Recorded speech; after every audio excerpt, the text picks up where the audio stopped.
alertas a nivel internacional y a mover un poco líneas de investigación y entender un poco qué veracidad tenía esto y de dónde surgía. En septiembre de 2025, la SEDAR hizo un primer documento informando sobre esto, sobre algunas medidas a tomar, pero la verdad es que tampoco le dio mucho a difusión y quedó un poco en el aire. Pero es verdad que a medida que avanzaba el tiempo y iba viéndose surgiendo más casos confirmados y viendo un poco las graves complicaciones que tenían los pacientes de los que hablaban los estudios, pues fue cuando ya, principios de este año, en enero, la Sociedad Americana y la Sociedad Asiática de Anestesia Pediátrica publicaron documentos consenso y finalmente en marzo de 2026, tras la publicación de un estudio hecho aquí en España, del que hablaré posteriormente, fue cuando publicó el documento, el último documento que hay publicado y sobre el que hemos basado principalmente el protocolo que estamos realizando. ¿Qué es lo que se encontró en estos niños que tenían todos en común? Todos eran niños previamente sanos y sin ningún tipo de sintomatología que estaban siendo sometidos a intervenciones de bajo riesgo, como eran hernioplastia, o sea, herniorrafias y otras intervenciones similares, y todos tenían una ascendencia venezolana por línea materna.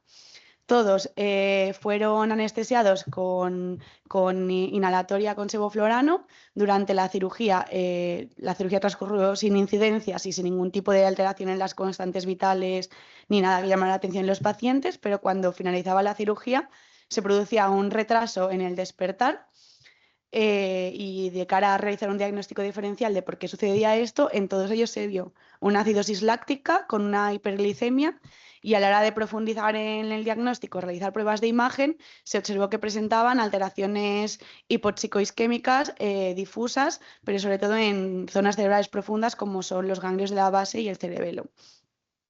A la hora de observar este patrón que tenían todos en común y profundizar un poco más, se vio que todos ellos presentaban una variante en el ADN mitocondrial, que es esta que he dejado aquí, sobre la sonovidad ND4, pues 11232 T sobre C, que es una variante que no presentaba ningún paciente sano, era exclusiva de momento en pacientes que habían presentado estas complicaciones. Como digo, a día de hoy hay más de 36 casos publicados a nivel internacional, o sea, varios de ellos en Europa y en España. Y lo que tenemos que tener en cuenta es que es muy probable que existan muchos casos más que hayan tenido estas complicaciones que por desconocimiento o por no haber profundizado en el diagnóstico nos hayan reportado o identificado. Para entender un poquito cómo funciona esta variante y todo, voy a explicar un poco algunas nociones básicas. Intentaré ser bastante concisa sobre las mitocondrias, el ADN mitocondrial. Y es que lo que tenemos que tener en cuenta es que la mitocondria es un orgánulo celular y es el principal encargado que tenemos en nuestro cuerpo de producir energía. Es decir, la mitocondria lo que hace es coger el oxígeno y los productos carbonatados de los alimentos y transformarlos en energía, en ATP para ser exactos. Y esto lo hace a través de la que se llama cadena transportadora de electrones, que es esta imagen que está aquí abajo, que está compuesta por distintas proteínas, un complejo que lo que hace es ir pasando electrones a través de ella y generando energía a su paso. Las proteínas que forman esta cadena están compuestas en parte por ADN nuclear y en parte por ADN mitocondrial. Además de esto, la mitocondria también tiene funciones como participar en la apoptosis, al trabajar con el oxígeno es la encargada de producir los radicales libres y además también es un importante almacén de calcio. Al ser el órgano que produce energía en nuestro cuerpo, su alteración funcional puede producir múltiples secuelas a nivel global en el organismo, afectando a órganos vitales como pueden ser el hígado, puede ser el riñón, puede ser el corazón, el músculo o en caso de estos pacientes lo que se ha visto es que afecta a nivel cerebral y neurológico. Vale, vamos a hablar un poquito del ADN mitocondrial, que tiene una serie de peculiaridades que lo distinguen distintas del nuclear y que hace que la herencia de esta enfermedad tenga un patrón diferente. Lo importante es saber que las mitocondrias que tenemos en nuestro cuerpo son herencia exclusivamente materna. Esto se debe a que en el espermatozoide las mitocondrias se encuentran en la cola ayudándola a impulsarse para llegar a fecundar al óvulo, y que una vez es fecundado el óvulo, esta cola se pierde y con ello todas las mitocondrias del parte del padre. Entonces, lo único que queda, las mitocondrias que se encontraban en el ovocito fecundado son las mitocondrias que tendrá el futuro embrión y individuo. Además, es importante tener en cuenta que en cada célula hay múltiples mitocondrias y que éstas pueden tener una carga genética diferente entre ellas. Es decir, si se produce una mutación en una mitocondria de la célula, podemos tener mitocondrias sanas y mitocondrias con esta mutación. Y a la hora de producirse los ovocitos, el número de mitocondrias de un tipo y de otro se distribuye de forma aleatoria. Es decir, que una misma madre puede tener individuos con carga genética diferente en función de las mitocondrias que haya heredado. Y esto podría ponerme a nombrar todo, pero es básicamente lo más importante, tener en cuenta que el riesgo es exclusivamente por herencia materna y que la manifestación dependerá un poco del porcentaje de mitocondrias que haya heredado ese individuo, y que existe normalmente un efecto umbral en las enfermedades mitocondriales. En esta mutación en concreto no se conoce el valor, no es este 80% que he puesto no es para esta mutación, es lo que suele ser en todas y que se deduce que también será en esta, a la cual se expresa la enfermedad. Y hay que tener en cuenta que debido a esta herencia podemos tener alteraciones del ADN mitocondrial de este tipo en pacientes que no sospechemos que haya podido tener generaciones previas sanas y que no tengan una nacionalidad aparente así visualmente. Entonces, un poquito también saber qué efecto tienen los fármacos que utilizamos nosotros en el día a día sobre las mitocondrias y sobre la cadena transportadora de electrones. La realidad es que la evidencia es contradictoria, la patología mitocondrial es muy variable y no tenemos como claramente un patrón sobre cómo afectan los fármacos a esta orgánulo. Sí que he encontrado este estudio, que lo he dejado aquí abajo en cursiva, del que he cogido esta tabla en la que pone sobre qué subunidad de la cadena transportadora actúan de forma preferente los principales fármacos que usamos. Destacar de esto cómo los anestésicos volátiles que están aquí abajo actúan exclusivamente sobre el complejo 1, y también hablar de que la ketamina llega incluso a aumentar un poco la actividad a diferencia del resto, y que la desmedetomidina y los opiáceos de acción corta tienen un efecto mínimo sobre la función mitocondrial, que esto es clave de cara a los fármacos que luego se ha hablado que podemos usar en estos pacientes. Aquí os he dejado también un estudio que se hizo sobre cómo afectan estos fármacos para que lo veáis un poquito más visual, y es que se ve que la mayoría de fármacos anestésicos disminuyen el consumo de oxígeno global al inhibir un poco la función mitocondrial. Podemos ver en la gráfica de la izquierda cómo afectan los distintos gases halogenados, y podemos ver que el isofluorano es de los que más deprime la función, el consumo de oxígeno in vitro, y como los endovenosos, la ketamina llega a un punto de concentración en el que se mantiene bastante bien el consumo de oxígeno, que es un poco en línea de la tabla que he presentado antes. Vale, vamos a hablar ahora un poco de esta mutación que se ha encontrado, qué es, qué se sospecha que hace, etcétera. Y para eso voy a hablar de este estudio que se ha realizado, es uno de los estudios más importantes que existe a día de hoy sobre esta variante, y se ha hecho aquí en España, en concreto en Zaragoza, y se ha publicado este mes en la revista Anestesiología, o sea que es súper reciente. En él se estudian a 7 niños, todos con la mutación de origen, o sea, con ascendencia venezolana, que todos habían presentado, o sea, eran previamente sanos y se han quedado con secuelas neurológicas graves tras las anestesias.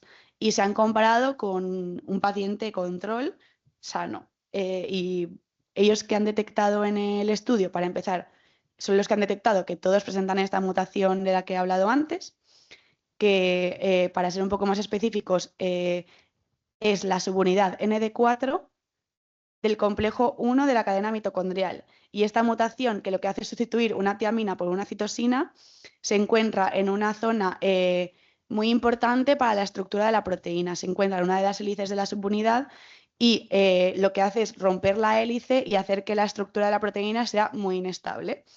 Y además es importante que el lugar donde se produce esta alteración es un lugar clave tanto para la estructura del complejo, porque es el lugar de unión con la subunidad ND2, que está muy cercano, como con el lugar de unión del sustrato, que es la ubiquitina. Entonces, una alteración en la estructura a este nivel puede hacer que pierda importante funcionalidad. Em, y es la que o sea, y viendo que esta mutación es la que presentan y el lugar donde se presenta, pues o sea, es bastante probable que esta inestabilidad genere la supresión de la función. ¿Qué es lo que vieron ellos? Ellos cogieron y metieron mitocondrias patológicas de estos niños en unas células y las llamaron cíbridos. No voy a explicar en detalle cómo hicieron esto. Hicieron lo mismo con las mismas células y metieron mitocondrias sanas de un paciente control. Y estos cíbridos los sometieron a distintas concentraciones de sevoflurano. ¿Y qué es lo que vieron? Que la gráfica esta que tenemos en amarillo, que hubo una disminución del consumo de oxígeno muy importante en los cíbridos con las mitocondrias mutadas, comparándolo con el grupo control, incluso llegando a ver una inhibición de la función y destrucción de algunas de estas células. Por lo cual, esto aporta bastante evidencia de que los gases anestésicos son los que producen esta falta de oxígeno que acaba conduciendo a una hipoxia neuronal y los infartos cerebrales que se han visto en las pruebas de imagen. Otra cosa que hicieron ellos es someter también a estos cíbridos a concentraciones incrementales de propofol y cabe destacar que vieron que el propofol no había diferencias significativas en la disminución del consumo de oxígeno, lo cual pues, nos guía un poco a estar más tranquilos de cara a utilizarlo en estos pacientes. Vale, en base a todo esto un poco que he explicado, estamos en proceso de elaborar un protocolo que aún no está publicado porque estamos pendientes de arreglar algunas cosas con genética. Y yo voy a explicar un poquito, sobre todo las partes de preanestesia y manejo anestésico, que son las que nos incumben en nuestra función diaria. ¿Qué tenemos que tener en cuenta? De cara a realizar una consulta preanestésica, deberíamos hacer una anamnesis dirigida a todos los pacientes, no solo a los que veamos que pueden ser venezolanos, y preguntarles sobre ascendencia venezolana, sobre todo por línea materna, y sobre antecedentes personales o familiares de eventos neurológicos relacionados con la anestesia. En caso de que tengamos algún paciente que tenga ascendencia materna venezolana o algún antecedente familiar de muertes inexplicadas, de secuelas neurológicas graves, etc., en estos pacientes estaría indicado realizar un estudio genético para intentar encontrar esta mutación. Esto lo haríamos en caso de cirugías programadas en consulta. En caso de cirugías urgentes, lo que tenemos que hacer es realizar la cirugía urgente presuponiendo que fuera positivo y solicitar el estudio genético a posteriori. ¿Por qué hay que solicitarlo igualmente? Pues para evaluar un poco el riesgo de este paciente, que sabemos que es un paciente de riesgo y además, como digo, hay muy poca evidencia ahora mismo de todo y sería interesante tener un volumen alto de pacientes para poder realizar estadísticas y estudios a futuro. ¿Cómo pedimos la prueba en el Millennium? Nos tenemos que ir a la parte de peticiones y tratamientos, en el laboratorio de genética, otros estudios y seleccionar este que he puesto aquí. Estudios a evaluar en comité, sangre, ETA. Si ponéis en el buscador estudios a evaluar, es el primero que os sale. Y tenemos que escribir en el motivo de análisis posible susceptibilidad farmacogenética mitocondrial. Y tenemos que especificar también aquí la prioridad de la prueba. La pediremos de forma ambulatoria en cirugías diferibles y en pacientes que hayamos intervenido de urgencia, que le pedimos ya la prueba a posteriori para lo que he dicho, las estadísticas y evaluar el riesgo. Y pediremos la prueba de forma urgente en esas cirugías que no son diferibles, como puede ser, por ejemplo, una embarazada para una cesárea programada o en pacientes oncológicos que no se van a operar ahora, pero a lo mejor sí dentro de 3 días. Y entonces, esto lo explico, pero de momento no se puede pedir la prueba, ¿vale? Pero para que lo tengáis en cuenta de cara a cuando se publique el protocolo, que la forma de pedirlo sería esta. Desde genética lo que harían es una PCR secuenciación del ADN mitocondrial. Quería aquí destacar que una alternativa a una muestra de sangre podría ser un frotis bucal, pero que esto lo reservaremos solo para pacientes, sobre todo pediátricos, y que tengan mucha dificultad para la extracción, porque se ha visto que la prueba en sangre es más fiable. Y el resultado lo tendríamos entre 3 y 7 días y nos podría dar un resultado positivo, lo cual implica que la variante descrita está presente en el ADN mitocondrial e implica un riesgo a la hora de someter a este paciente a la anestesia. Puede tener un resultado negativo que implicaría que la prueba no ha detectado esta variante. También nos indican que es importante tener en cuenta que existen falsos negativos, pero bueno, la idea es que este porcentaje sea bajo y puede salir un resultado indeterminado, lo cual es una posibilidad, pero es muy raro que pase y habría que, pues, repetir la prueba.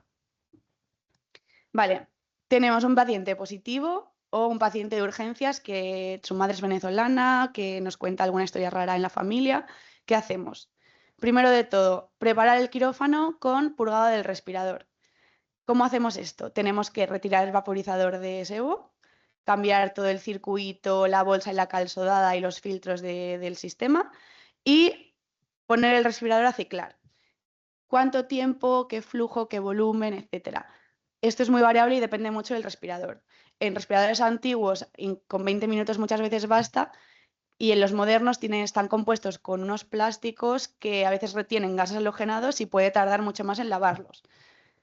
Ahora en la siguiente diapositiva os explicaré un poco, seré un poco más concreta porque esto es un poco al aire, pero es importante, habría que considerar filtros de carbono activado que en nuestro hospital ahora mismo no tenemos, pero que sería una buena opción para lavar más rápido los gases y tener en cuenta que es ideal mantener flujos altos durante la cirugía porque si queda algún mínimo resto de gases, que no aumente su concentración a medida que pasa la cirugía. Os he dejado aquí una tabla, o sea, este estudio que he dejado aquí está hecho sobre muchísimos respiradores de cara inicialmente al manejo de la hipertermia maligna, que el objetivo es el mismo, eliminar los gases halogenados del respirador.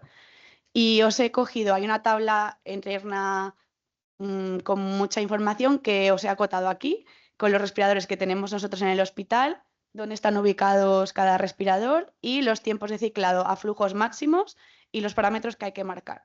Como veis, no es necesario dejar el respirador ciclando toda la noche como se hace tradicionalmente. Realmente los más largos con 2 horas basta, que sería el respirador Fabius de la Reso, pero en realidad en la mayoría con 1 hora tenemos suficiente. Esto que veis aquí en cursiva que pone ABS es un sistema que tiene algunos General Electric, en nuestro hospital los tenemos, o sea que nosotros podríamos tener en cuenta la zona esta en cursiva porque lo que hace es bloquear, digamos, una parte del circuito para lavar más rápido. El resumen así rápido.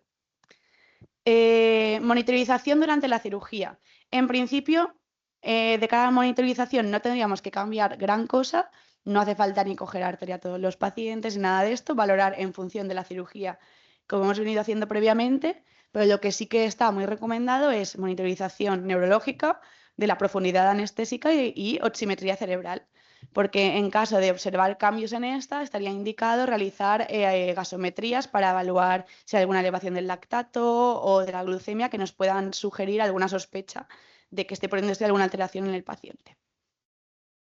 La famosa tablita de las recomendaciones de la SEDAR con los fármacos, cuáles usar, cuáles no y esto por qué.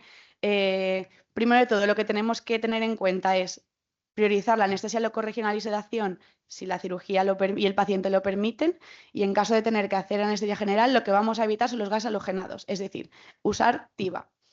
Los únicos fármacos a día de hoy que han demostrado estar contraindicados en esta patología son los gases halogenados. ¿Por qué hay una lista tan larga de fármacos en el lado rojo? Porque son fármacos que está demostrado que inhiben la cadena transportadora de electrones y que actúan sobre el complejo 1. Estos fármacos están contraindicados de momento por precaución.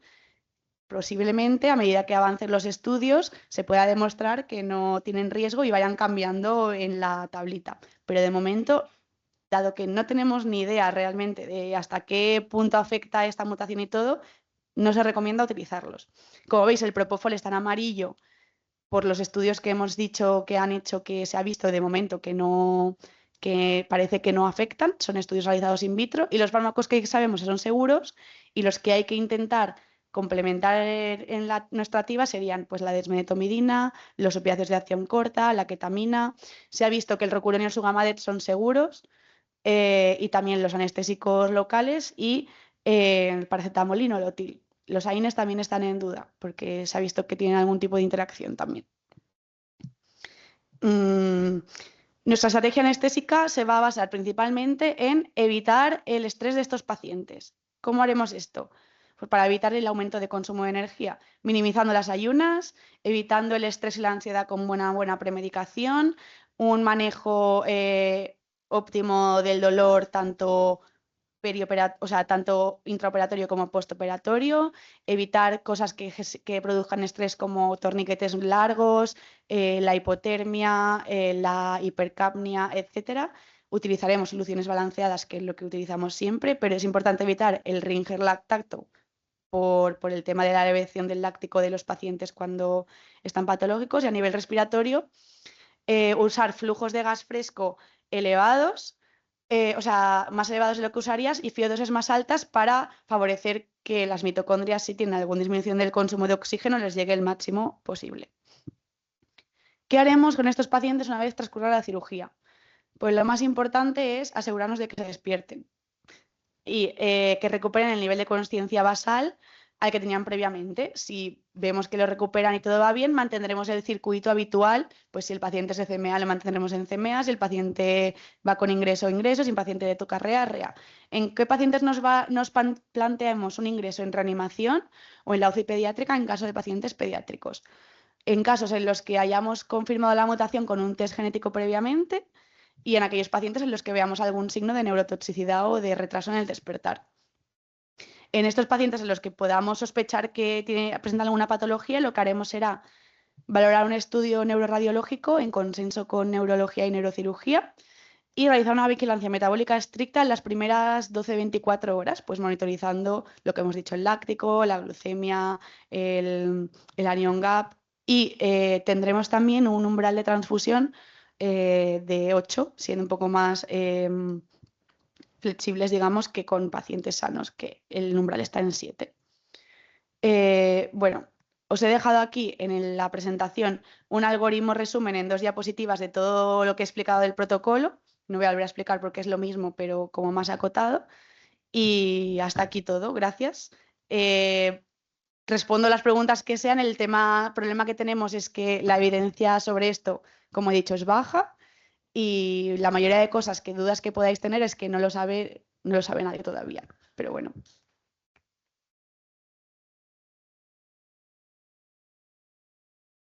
Solo voy a hacer un par de hincapié. Es importante, el protocolo está hecho, está en revisiones.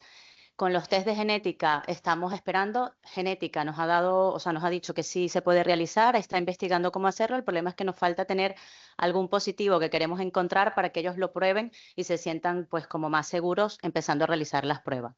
Cuando tengamos la posibilidad se los avisaremos para que podamos empezar a pedir las pruebas de genética.